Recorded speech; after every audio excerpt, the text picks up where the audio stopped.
three, the wizards. I mean, I've been calling them the wizards for weeks. Come on, Dennis.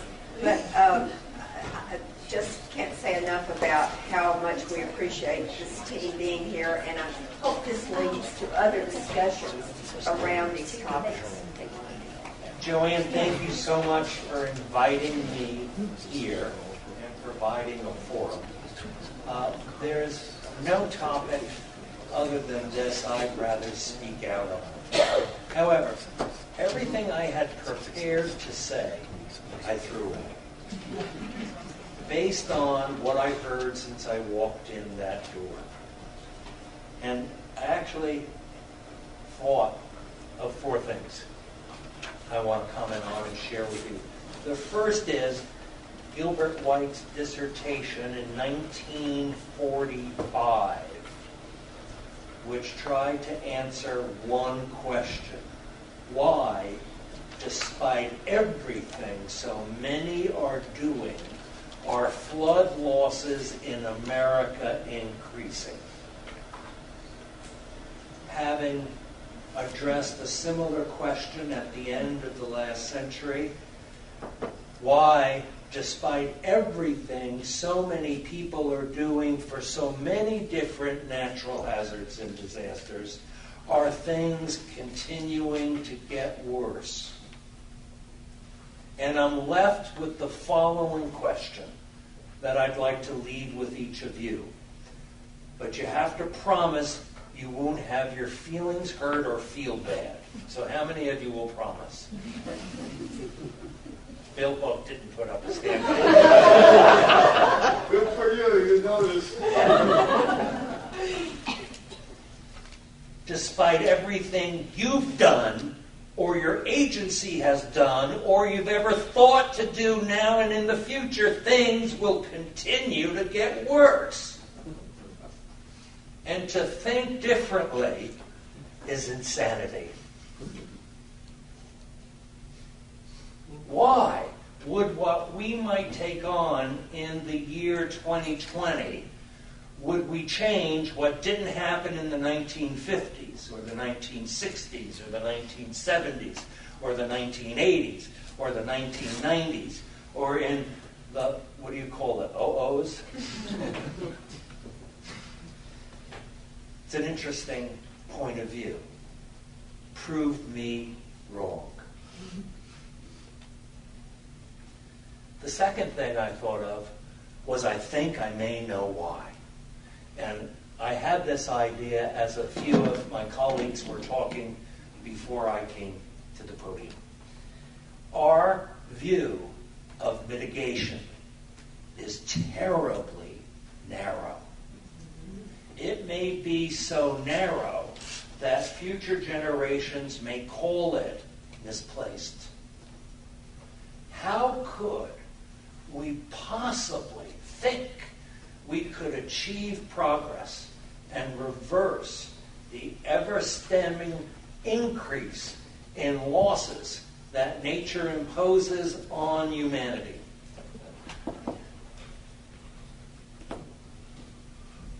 When we don't look at the context. Income disparity has been growing in this nation for decades. Do you know what that means? There ain't any more middle class in America. Do you get it? There's the filthy rich and everybody else. Who suffers the most in disasters? The poor. We're growing more poor. How can we achieve mitigation in the standard way, ignoring that context? We even saw it in colorful graphs. Thanks so much. How can we hope to accomplish more in a rampant era of capitalistic globalization when the sources of income are spread around the globe rather than indigenous to our own society? Globalization facilitated the abundance of labor, of workers, pushing wages down. That'll do more with disaster losses than selling more flood insurance policies. We have an aging infrastructure. Anybody notice that? Even a slight wind is going to blow some of it down. Climate change is changing. The climate-related issues we'll face today and in the future. What are we, crazy? That we think we can swim up those streams and make progress? We're not even going to tread water where we are. We're going to get pushed backwards. I'm not saying it has to be that way. What I'm saying is a continued narrow definition of mitigation is no longer allowed, because it displaces our attention to social forces that are having more to do with future disaster losses than they ever did, and maybe why, when Gilbert said, why do disaster losses continue to increase? Nothing has changed since the 40s. And you thought demography was the grim science? Another thought that came to mind as I listened, and I did enjoy being in this room, was that we lack focus in yet another direction. We lack focus in that we don't have a standardized set of practices of mitigation. We don't have a mitigation manual. I was thinking about the people in my nation's government who are the home of emergency preparedness planning. They have books this thick about what a preparedness plan looks like, how you practice, how you exercise, how you have implementing procedures. It's all written down. It's formalized. Is there such a document in reference to mitigation? As I listened, everyone talked about mitigation, but while I was in the back of the room, I felt like I was watching a BB in a moving boxcar, bouncing all over the moon. I wrote down some of the hits of the BB. What is mitigation? Mitigation is building codes. Mitigation is building practices. Mitigation is land use. Mitigation is flood insurance. Mitigation is shutters on windows. Mitigation is dams and levees. Do you get what I mean by a BB bouncing around in a boxcar? But that was just mitigation. Who does mitigation?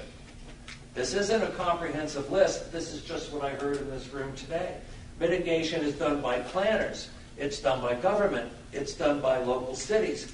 It's done by builders. It's done by householders. It's done by individuals. To a sociologist, that makes our head swim. Because each of those are different knowledge areas and levels of expertise. How do you make mitigation happen? Regardless of who you are, whether you're the House of Representatives and the Senate, or private corporations, or local towns and villages, who you are is people. We actually know, even though we may not agree on all the other elements I was talking about, whether we were viewing a context or not, whether we were on one side of the boxcar, in the middle, at the top, or at the bottom of the boxcar, we know how to make mitigation happen because it involves people. And then I got a tear in my eye. I'll tell you why. How mitigation happens is when you change culture.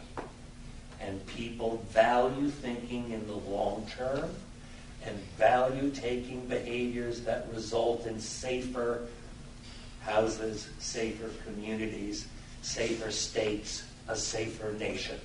That's changing culture. And how do you get culture changed? We couldn't be in a better state to answer that question. If you drive to the south part of Colorado, you can visit the cave dwellings of the Anasazi Indians. And there actually were anthropologists that studied how different forms of pottery, new innovative ideas spread from one part of their adobe structures to the others. And they were adopted. How it happens that the Anasazi came to share new forms of pottery with each other and it spread across their civilization is how mitigation spreads. People talk to each other. And then what gave me the tear in my eye is we once had in place in America a project to facilitate just that. It was called Project Impact. And we set it aside. And we probably would be wise not to bring Project Impact back with that name. However, how mitigation might occur in a local community is if the locals came to value it. How they'd come to value it is if they met a person like Ann Patton, an agency like the USGS, or a corporation like Levi Strauss and Pacific Gas and Electric, and talked about things. Could be over a martini. Could be over a barbecue. That's how Ann did it. So, we once had what we now desire. We can reclaim that. Please keep sending those wonderful packages from Washington, D.C. when you can ship them to the people of the country. Please give us the money that you can grab whenever you can grab it. Now's not the time to expect you to be able to grab much, but what we need to do is get the conversation going in America's communities once again. It worked, sponsored by FEMA once before, it'll work again. And it may not be FEMA who sponsors it, but we can still have that equivalent. So I want to end on an optimistic note, because frankly I'm not optimistic. The note I want to end on is, despite the fact that things continue to worsen, despite all of our efforts, despite the fact that the contextual factors, and we saw just one of them diagrammed elegantly for us a few minutes ago, we can accomplish a great deal. We need to focus our thinking. We need to jump all over doing the things that we know works. And we must never, ever think that we can get this job done alone. We need to include every other person in the country to join our team. Now, having had the fortunate opportunity, and this is my last comment, to have gotten to hang out with Gilbert White when I was a young man being trained in graduate school, I actually know why Gilbert accomplished so much and is so well thought of. He never, ever, ever stopped.